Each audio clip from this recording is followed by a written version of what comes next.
After water, concrete is the most utilized substance on the planet.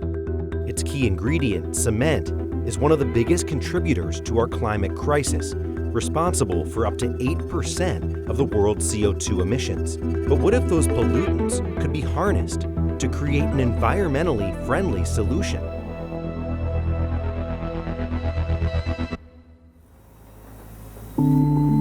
We're going to have a product that will be 70% less carbon than what an ordinary Portland cement paver would have produced.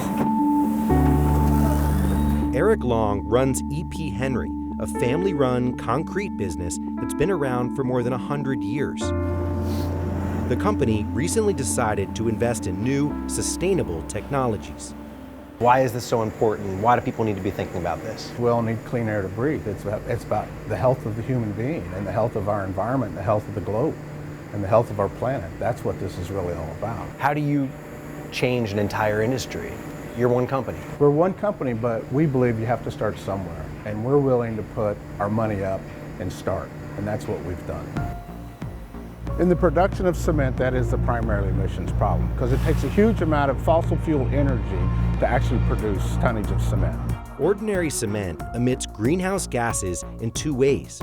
One, it uses fossil fuels to heat limestone at super high temperatures. And two, when the limestone chemically transforms, that process releases CO2 into the atmosphere. So you're actually using CO2 emissions in your product, burying it? We are. What we're going to do now is push this material into a chamber, and we're going to close the chamber off, and then we're going to flood the chamber with the CO2.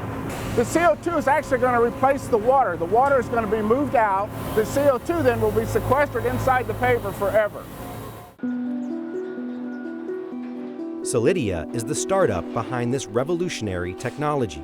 We've helped the industry figure out how to reduce the amount of CO2 that's emitted, but then we also take CO2 and actually store it and convert it in the concrete permanently so it's never coming out again. What are the barriers right now to bringing this to the bigger marketplace? I think the industry has embraced new technologies, they're for it.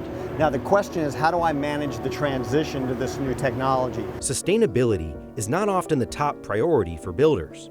Well, we absolutely have to create a better product because people are paying good money for the products which they're buying. However, there will come a tipping point where the environmental aspect of it will outweigh the positive attributes of the performance of the product. Solidia's product is still undergoing a variety of tests and is not yet approved for use in building codes. Cost is also a barrier, and some experts think that barrier will be hard to overcome. But E.P. Henry disagrees. Once we have, mass volumes and being able to produce on a much larger scale, then, that will change. There's certainly support that we could offer to the cement and concrete industry to help mitigate some of the costs associated with that. But I think also to have that pull through from governments, municipalities, where they would actually specify products like these that have lower footprint. New York Assembly member Robert Carroll is trying to do just that. He introduced a bill that would require low-carbon concrete to be used in state projects. When the state is procuring concrete, and cement is the largest component and the most carbon-intensive component, instead of valuing price first, we value the global warming potential. If the products are of the same price, the one that has less global warming potential is the one that wins. It would also give a tax credit to those who use these more environmentally friendly technologies. So if we don't figure out a way to lower emissions when we're building the next bridge, skyscraper, school, home, we're not going to fully tackle the problem of global warming and emissions. Assemblymember Carroll is seeking a sponsor for his bill in the state Senate.